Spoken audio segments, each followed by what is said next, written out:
So we've got some fabulous agenda in front of us. Can I ask those that are presenting to just try and stick to their times? Really would be great if we could get into some questions and answers and some feedback at the end, because all three of these I'm excited to hear about the work.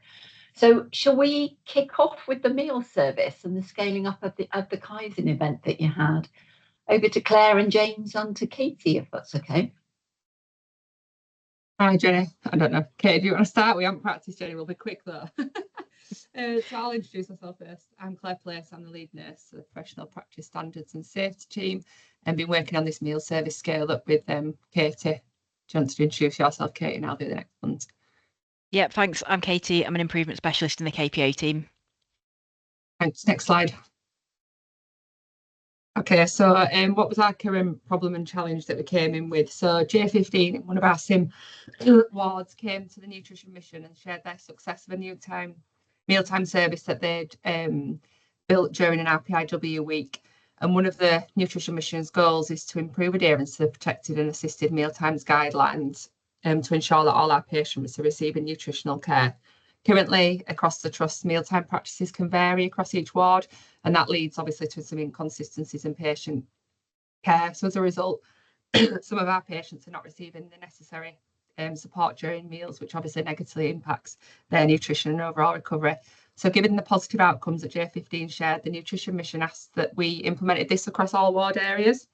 To support this large-scale change, I asked KPO for the help and support, and we managed to produce a small project group, and we agreed some metrics to measure this improvement. So these are the number of hand wipes, number of tables not ready, mealtime, staff morale, and the service delivery time, and how many wards we were able to scale up, starting just initially in Gledowing of our first phase. So these obviously align with our previous 7 commitments when the project started around good hand hygiene, especially because J15 did see a significant decline in their HCIAs. Next slide.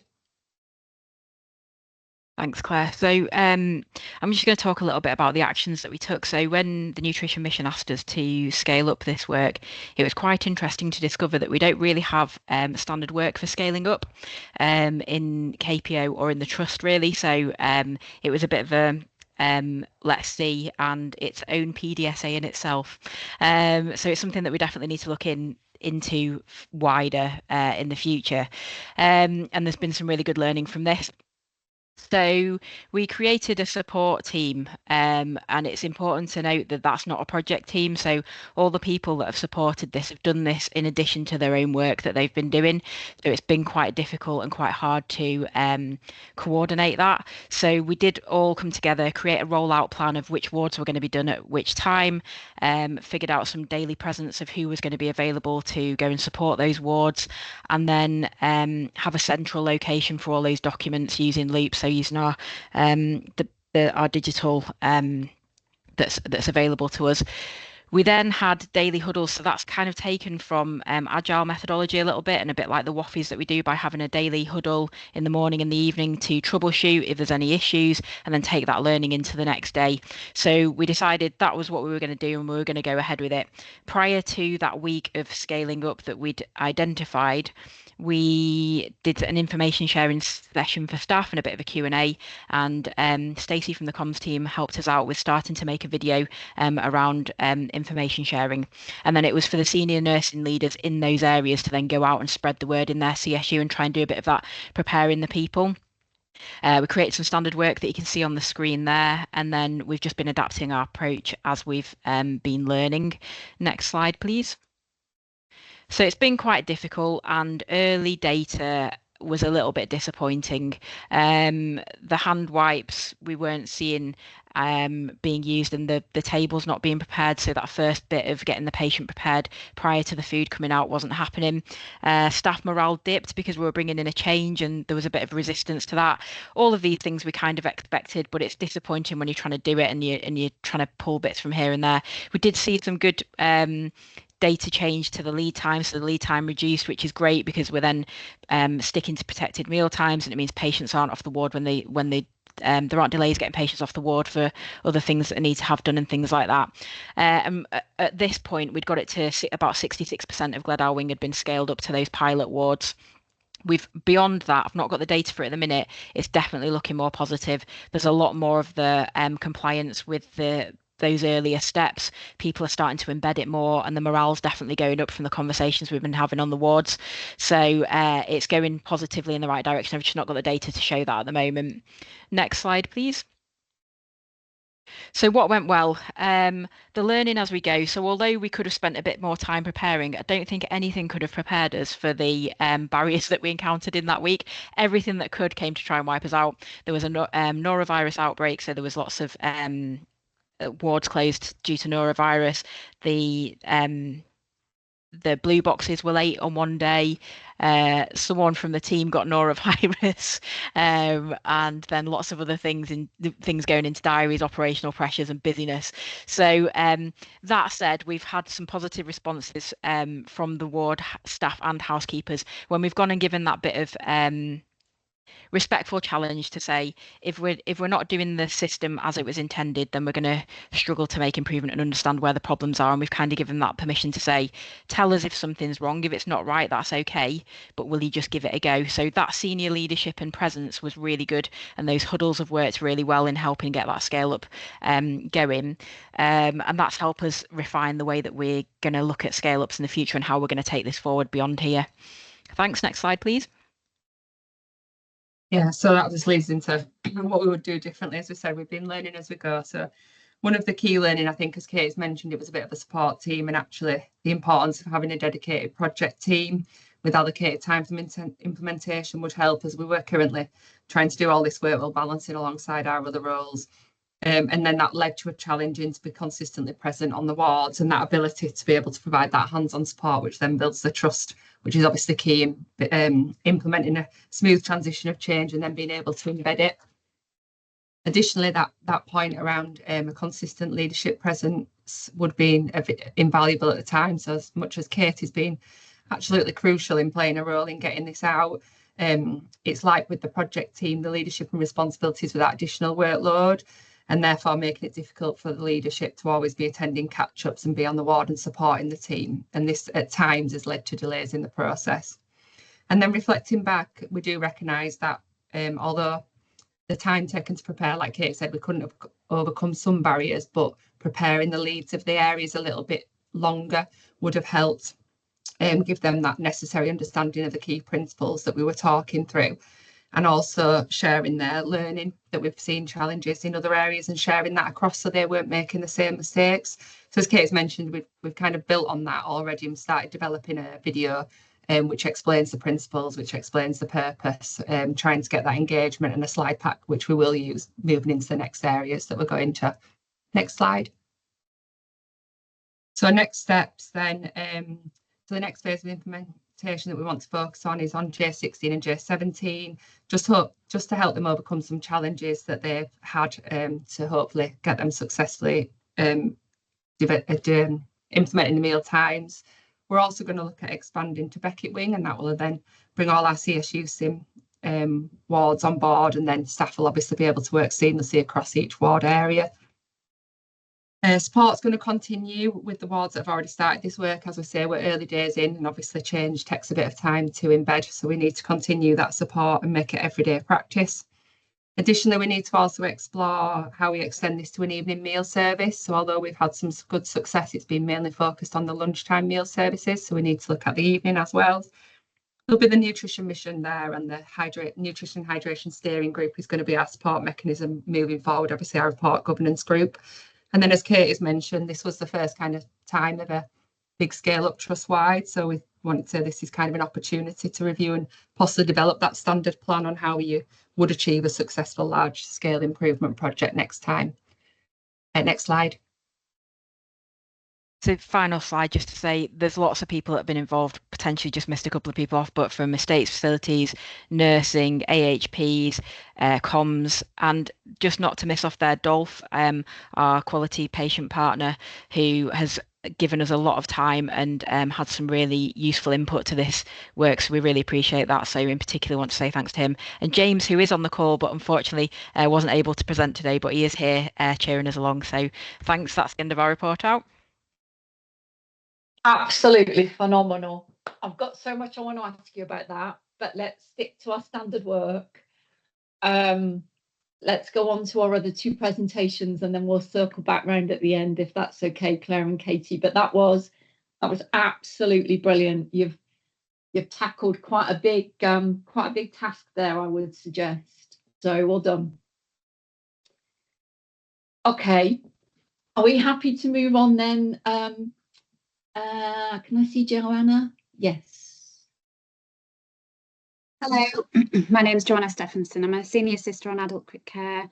I just wanted to come really and discuss the aim of my project, which was to maximise and streamline the nursing coordinators file, which is solely used by the leadership team on general ICU, to improve patient safety, health metrics, staff experience, and ultimately reduce waste as well. Next slide, please.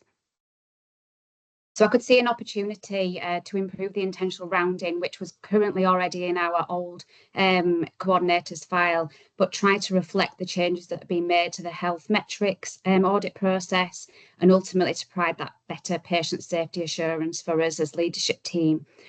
Ultimately, there was also additional continuous quality improvement work that came when I first started this project. I found that additional previously practice was that nurses in charge at handover would have to write at the back of their handover sheets the next 3 days worth of staffing numbers, including any return to works to be completed or staff that were off sick. Quite often this was rushed information because it was at the start of a handover, and obviously if night staff were going home, tiredness. So sometimes there was a lot of miscommunication, return to works not being carried out when they should have been done because it might have been missed off due to acuity.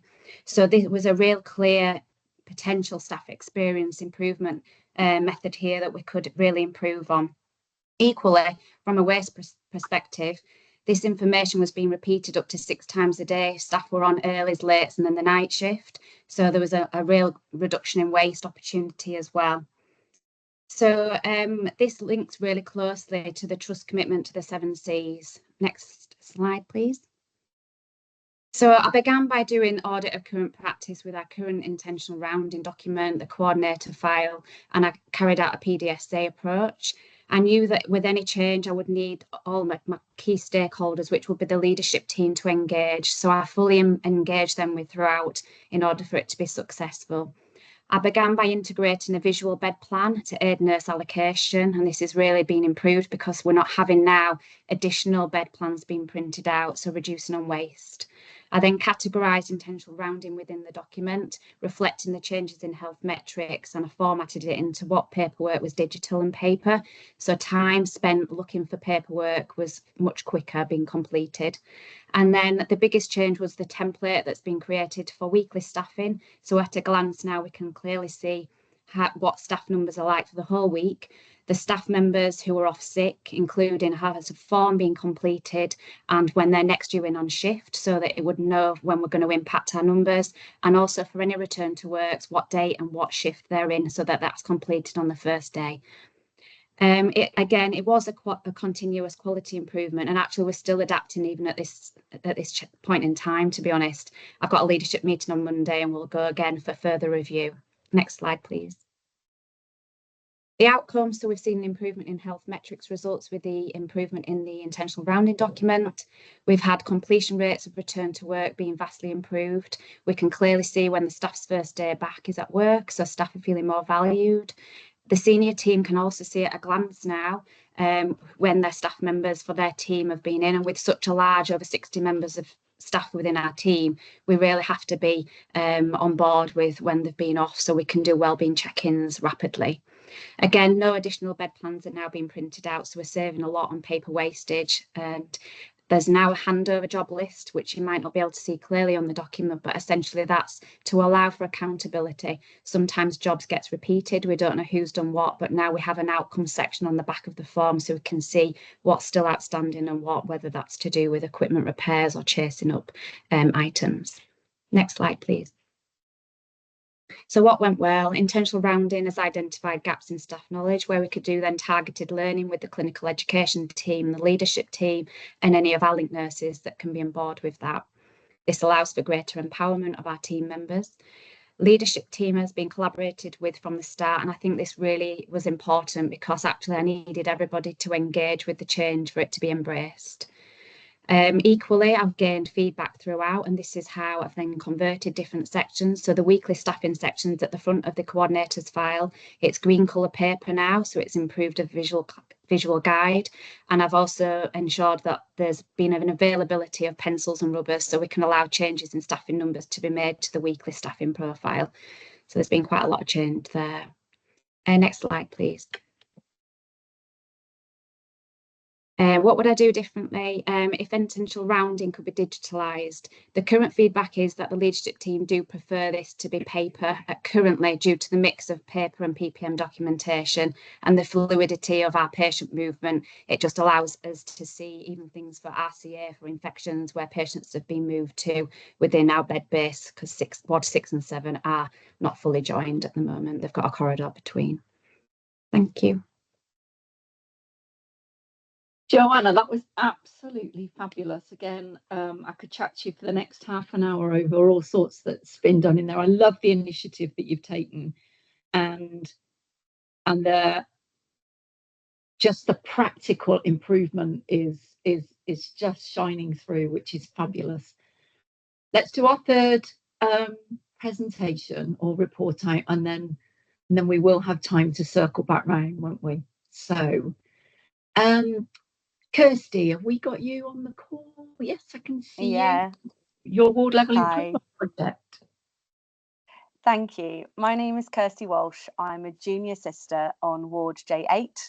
I'm here to talk about Fixation Fridays. So this was my ward level improvement project to increase the use of urinary catheter fixation devices. Next slide, please. So this was a project that I came up with following my attendance at the LIM Foundation Day. I was really inspired. My problem was I work on an elderly mixed sex ward within the SIM CSU, and current research advocates the use of appropriate fixation devices in the management of indwelling urinary catheters. But fixation devices were not used as standard across our ward. And so this placed patients at increased risk of complications, infections, and worse outcomes in patient care. Next slide, please. So my actions I undertook to make one small change based on SMART goal principles, and I wanted this change to be called Fixation Fridays. So looking at the PDSA cycle, thinking about what I was going to do and underpinning it with the LIM metrics, so thinking about sustainability, less waste, thinking about the right products that we were using for this, and ultimately service delivery. With my planning, I undertook a qualitative survey, just reaching out to staff on the ward to gain baseline feedback around their knowledge around catheter care. Really interesting, something they came back with takes time. That was interesting. Did some education ad hoc and formal presentation supported by the continence promotion team, showing staff the different fixation devices that we had and how they were to be used. I worked collaboratively across the MDT, engaging ward staff who supported me with the negotiations with stores to ensure we had the right stock and on a weekly basis. And this change, we needed to make sure we had sufficient and not surplus. I engaged the entire healthcare team, including the consultants. So we spoke about catheters at the Friday safety huddle and throughout the MDT meeting we have at midday. And then on Fridays, Fixation Fridays, I baked cookies every single week and completed a weekly audit. So on a morning, when I came onto my shift, I'd say, right, how many catheters do we have and how many catheters have a fixation device? Next slide, please. So at the 3-month mark, absolutely devastated. We had no improvement, and the run chart shows that. In fact, things got worse. We'd created issues as well. 2 different patients sustained pressure damage as a result of fixation devices being either incorrectly placed, not changed as they should be from leg to leg. We also had a fixation device incorrectly clamped. Thankfully, no harm came to the patient. One of the healthcare staff found it, but reported back. So thinking about how we move forward, it was time for a second round PDSA, continuing that engagement, overcoming those barriers and that resistance to change. I'm not going to lie, there was a part of me that said, I'm baking cookies for these guys every single Friday and there's no change. But we carried on. I started more education. I walk around with this little bag, and in this my little bag, I walk around with a long-term and a short-term catheter and 2 of the devices you can use. And I just ad hoc will say to people, just show me how you do it. Are you familiar? And it's no judgment. If they don't know after this length of time, it's still okay. Really encouraging my staff to talk to agency staff. Do they know? Do they know what we're doing? Can we teach them? Mm-hmm. 6 months down the line, we saw a statistically significant improvement. Really proud. We're hitting 80 to 100% every single Friday, which is phenomenal. Next slide, please. So what went well? Collaborative engagement. Everybody has got on board, from the ward clerks to the consultants. I think that collaborative effort, communication throughout, even when things were rough, I messaged everyone at 3 months and said, I know you know how to do this. I need you to keep going. I will not stop baking. Positive adoption's been huge. It was probably around January I started coming on shift, and they would be at pains the nights after to say, I've got a catheter in bed 1, 3 and 5, and yes, they've got fixation devices. It's a bit of a running joke now. If we've got a new catheter, I'll say, fixation device? Yes, Kirsty. The enthusiasm for Friday cookies has not stopped. I'm still baking cookies for every single Friday, apart from today. So I'm on annual leave, but I will continue baking, and I'm really proud of what we've achieved. Next slide, please. So what would I do differently? I'd buddy up. A project, any improvement project, is tough, and it was tough on my own. Having somebody to fly the flag with me would have been great, but we got there, and we're still improving, and we're still learning, and we're still challenging when people aren't sure. Perseverance is absolutely key. And I'm really excited to say I'm working with Jitender and Katie in terms of scaling up and looking to roll out the project across Gladhow, which is really exciting. Thank you. Amazing. Absolutely amazing. Brilliant. Well done. I'm going to just summarise a few thoughts before I bring colleagues in. So James, Claire, Katie, Joanna, Kirsty, you're just so inspiring. So the fact that you spot what needs to be improved, and that resilience in that awful change curve to know that it's probably going to get a lot harder before we see any improvement.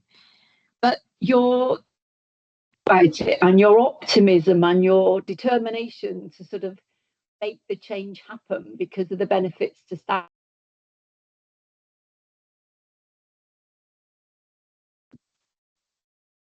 Sorry, I don't know what happened there.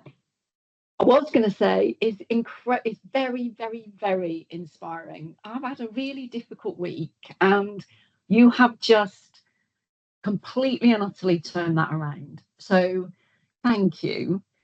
Shall we open it up just for a few questions from people that are on Report Out first of all? Anybody got some questions? Katie? I haven't got a question, but while people are just thinking, I just wanted to say, you can see it through all of it. Just using the PDSA approach, it's a really simple tool that leads to improvement. And I think everybody's used it, and it helps with that perseverance and that continuous improvement that Joe and Kirsty have talked about. Because improvement is hard at the moment, and can't wait to look at more scaling up, but it's hard. It is hard, and it's definitely just keep going, that perseverance side of things. So and it's hard doing improvement in these times, so well done, Kirsty and Joe, because you've done some brilliant work in difficult times. Yeah, I completely agree. Any other thoughts or questions on the call? Can I bring anybody else in? observations as well for colleagues, feedback? Kirsty? I think I just want to echo that as well. The presentations have all been brilliant, and the grassroots changes as opposed to top-down changes where people are identifying those problems and then working and using the Leeds improvement method to solve them in all different ways in different areas of the hospital is absolutely fabulous. So well done, everybody. Yeah, I agree. Absolutely agree, Kirsty. So a couple of things from me. I love your creativity. So Nutrition Mission and Fixation Fridays. I love your creativity around the change as well. It's always nice to have a smile, isn't it?